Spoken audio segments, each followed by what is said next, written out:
The next day, the boy met the old man at noon. He brought 6 sheep with him. "I'm surprised," the boy said. "My friend bought all the other sheep immediately. He said that he had always dreamed of being a shepherd and that it was a good omen." "That's the way it always is," said the old man. "It's called the principle of favorability. When you play cards the first time, you're almost sure to win. Beginner's luck."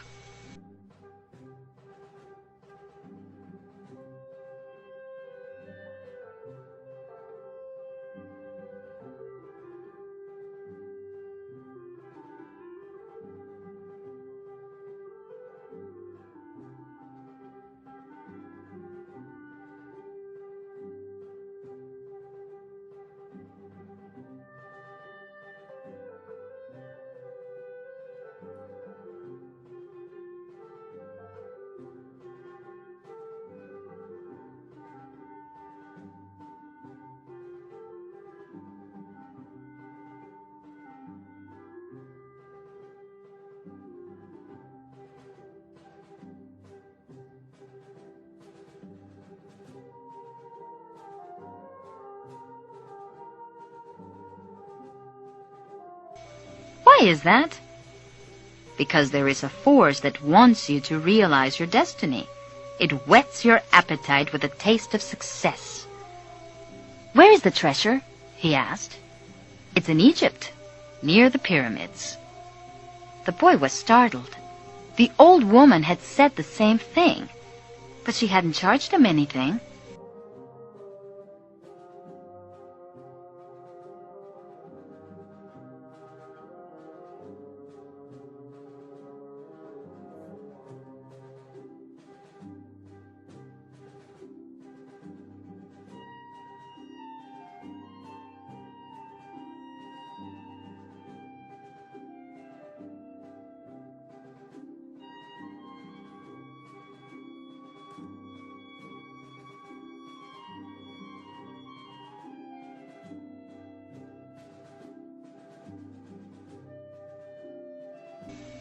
In order to find the treasure, you will have to follow the omens. God has prepared a path for everyone to follow. You just have to read the omens that He has left for you. Before the boy could reply, a butterfly appeared and fluttered between him and the old man. He remembered something his grandfather had once told him, that butterflies were a good omen.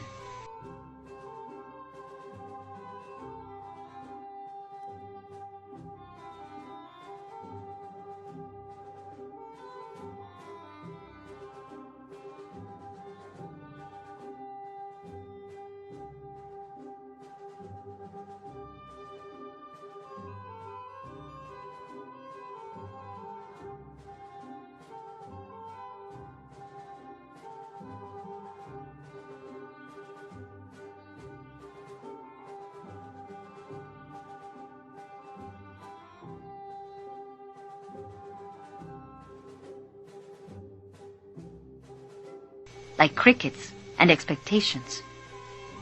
Like lizards and 4-leaf clovers. "That's right," said the old man, able to read the boy's thoughts. "Just as your grandfather taught you. These are good omens." The old man opened his cape, and the boy was struck by what he saw. The old man wore a breastplate of heavy gold covered with precious stones.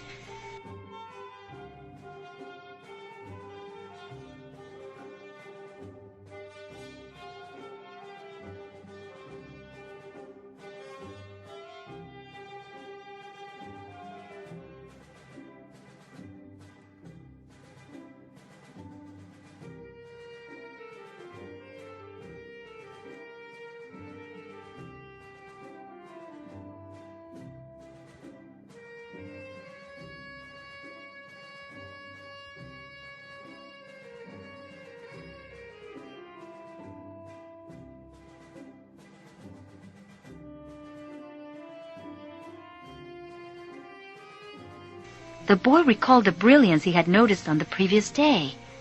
He really was a king. He must be disguised to avoid encounters with thieves.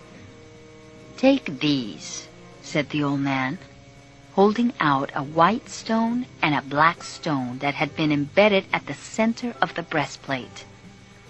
"They are called Urim and Thummim. The black signifies yes, and the white, no."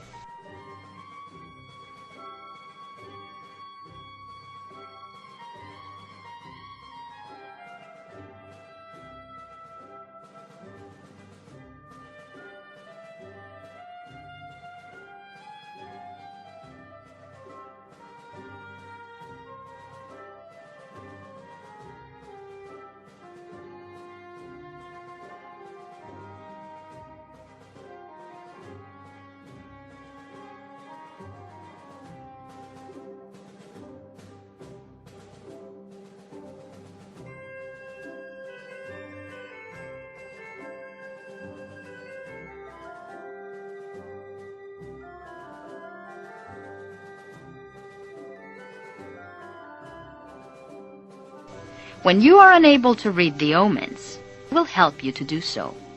Always ask an objective question. But if you can, try to make your own decisions. The treasure is at the pyramids. That you already knew.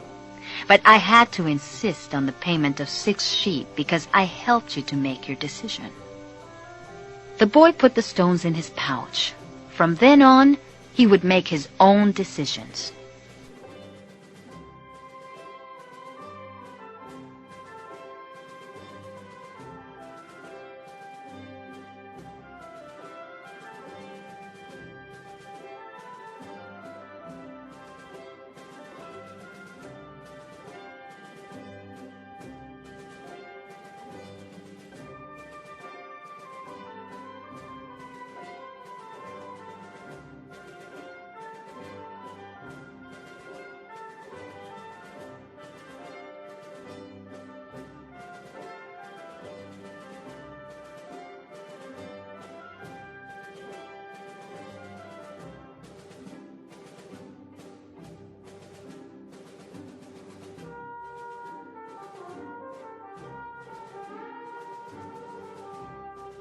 Don't forget that everything you deal with is only one thing and nothing else.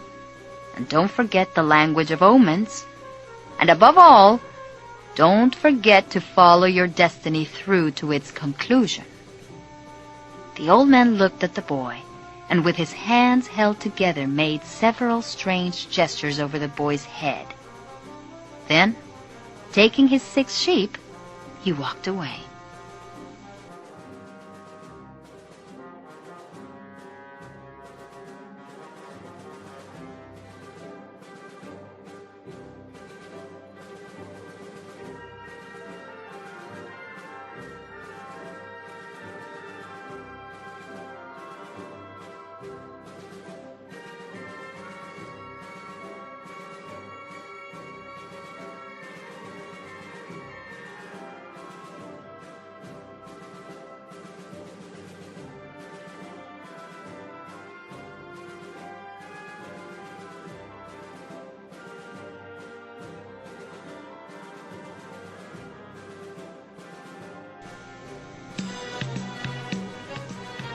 How strange Africa is, thought the boy. He was sitting in a bar very much like the other bars he had seen along the narrow streets of Tangier. Some men were smoking from a gigantic pipe that they passed from one to the other. In just a few hours, he had seen men walking hand in hand, women with their faces covered, and priests that climbed to the tops of towers and chanted as everyone about him went to their knees and placed their foreheads on the ground.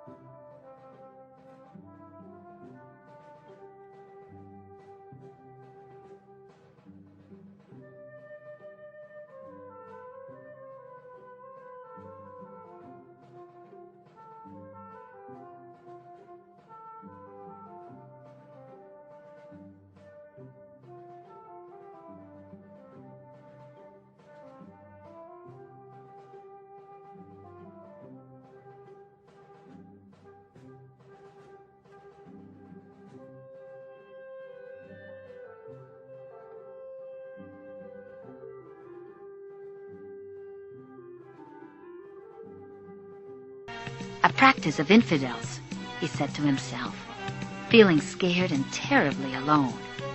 The infidels had an evil look about them. Besides this, in the rush of his travels, he had forgotten a detail, just one detail, which could keep him from his treasure for a long time.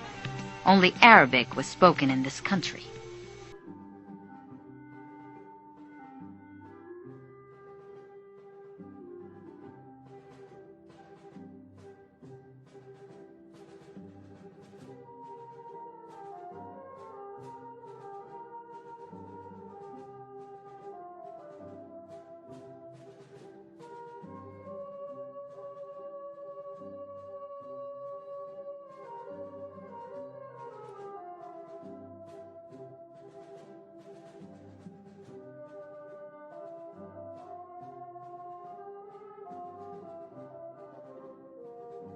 The owner of the bar approached him, and the boy pointed to a drink that had been served at the next table. It turned out to be a bitter tea. The boy preferred wine. But he didn't need to worry about that right now. What he had to be concerned about was his treasure, and how he was going to go about getting it. The sale of his sheep had left him with enough money in his pouch, and the boy knew that in money there was magic. Whoever has money is never really alone.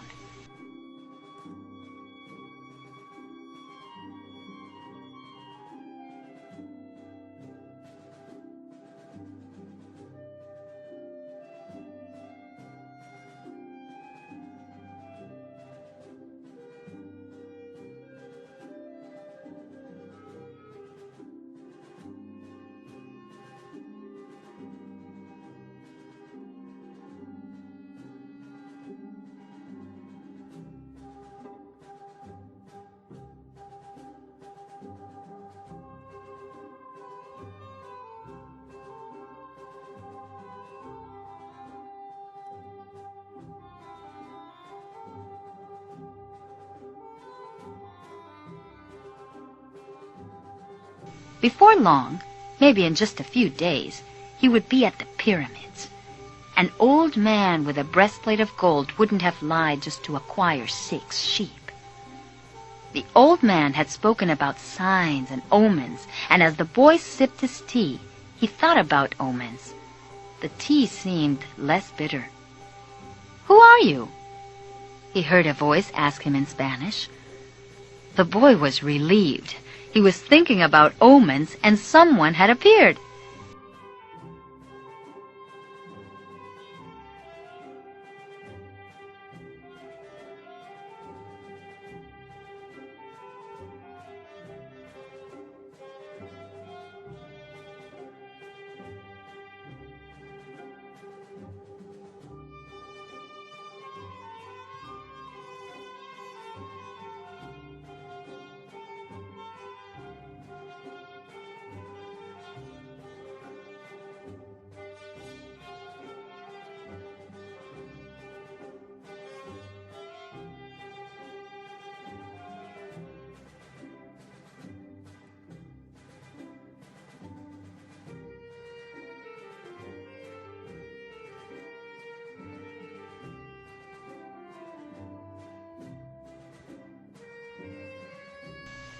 "How come you speak Spanish?" he asked. The new arrival was a young man in Western dress, but the color of his skin suggested he was from this city. He was about the same age and height as the boy. "Almost everyone here speaks Spanish," he said. "We're only 2 hours from Spain." The boy told him then that he needed to get to the pyramids. He almost began to tell about his treasure, but decided not to do so.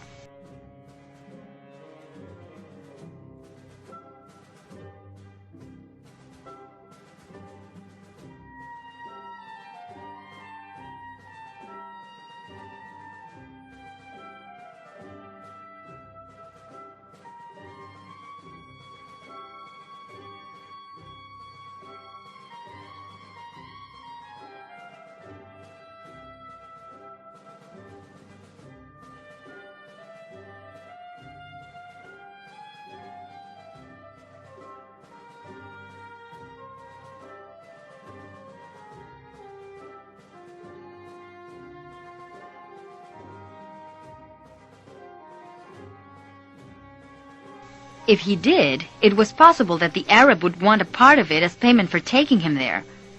He remembered what the old man had said about offering something you didn't even have yet. "I'd like you to take me to the pyramids if you can. I can pay you to serve as my guide." "Do you have any idea how to get there?" the newcomer asked. The boy noticed that the owner of the bar stood nearby, listening attentively to their conversation.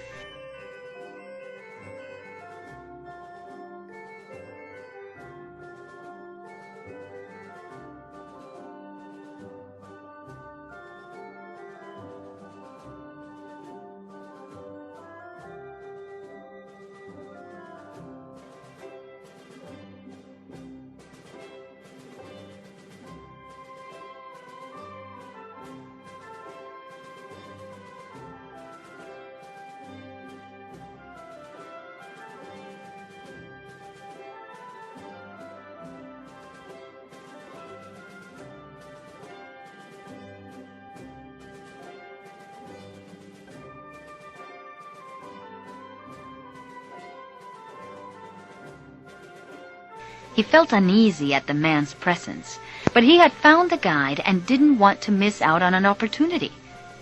"You have to cross the entire Sahara Desert," said the young man, "and to do that you need money. I need to know whether you have enough." The boy thought it a strange question, but he trusted in the old man who had said that when you really want something, the universe always conspires in your favor.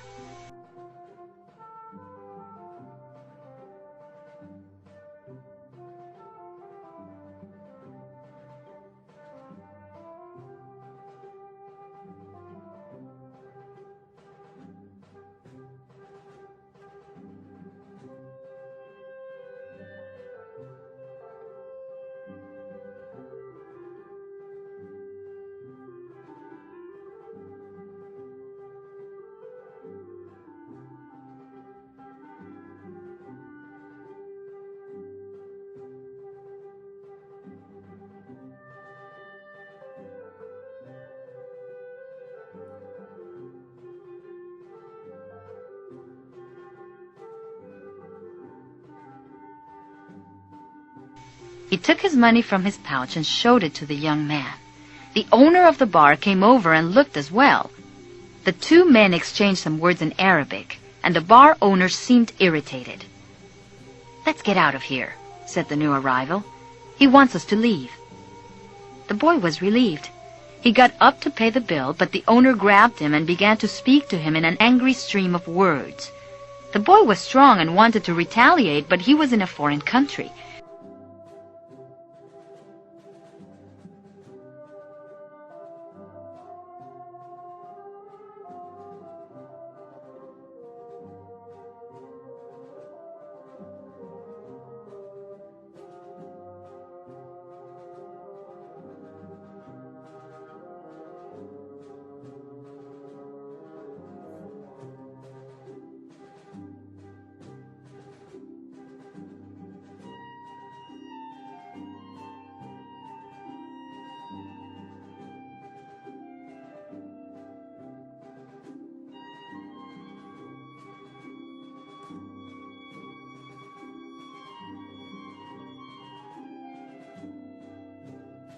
His new friend pushed the owner aside and pulled the boy outside with him.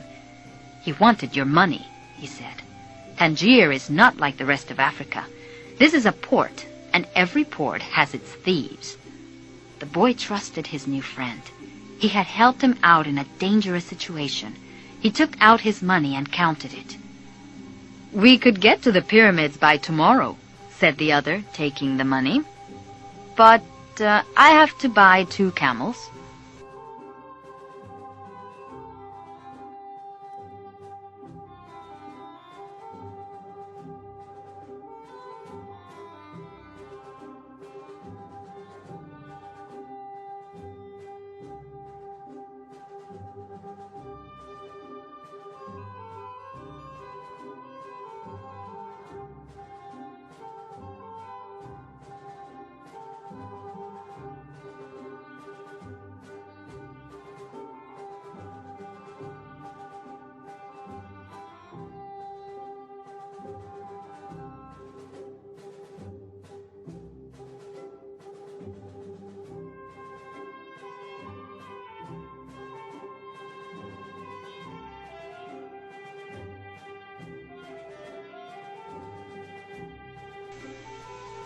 They walked together through the narrow streets of Tangier.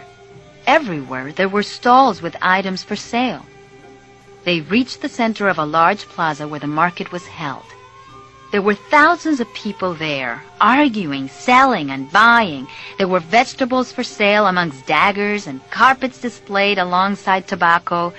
But the boy never took his eye off his new friend. After all, he had all his money.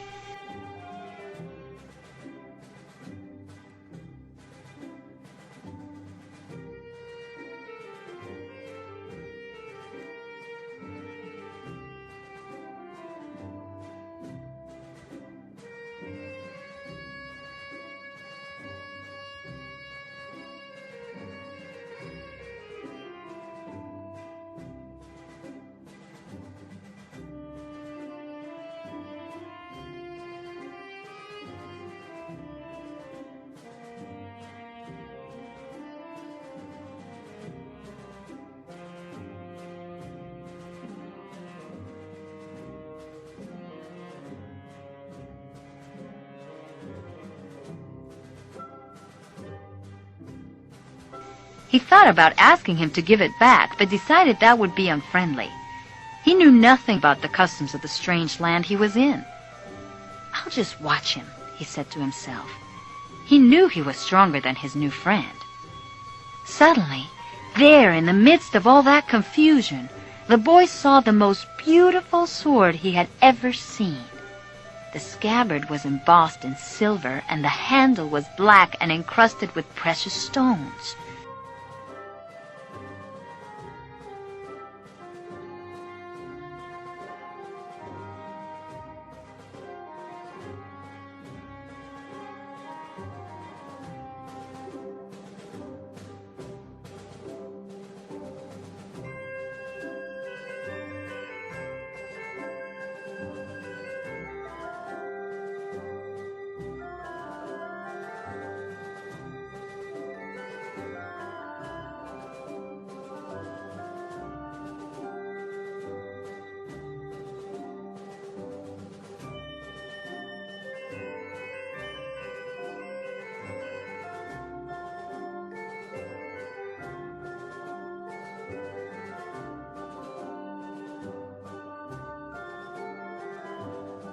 The boy promised himself that when he returned from Egypt, he would buy that sword.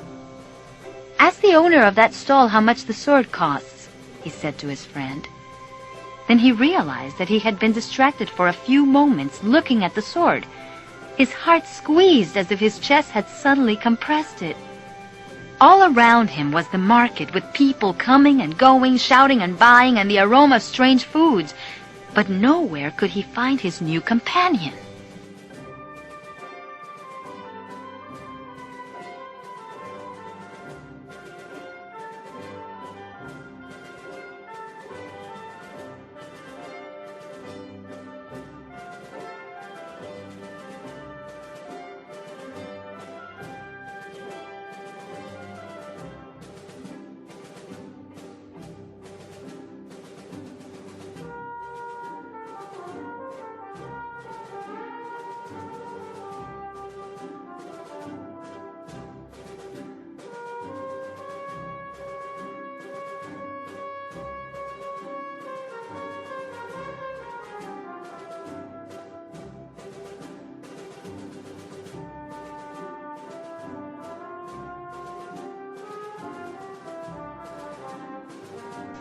The boy wanted to believe that his friend had simply become separated from him by accident.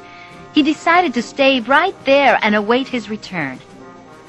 As he waited, a priest climbed to the top of a nearby tower and began his chant. Everyone in the market fell to their knees, touched their foreheads to the ground, and took up the chant. Then, like a colony of worker ants, they dismantled their stalls and left. The sun began its departure as well.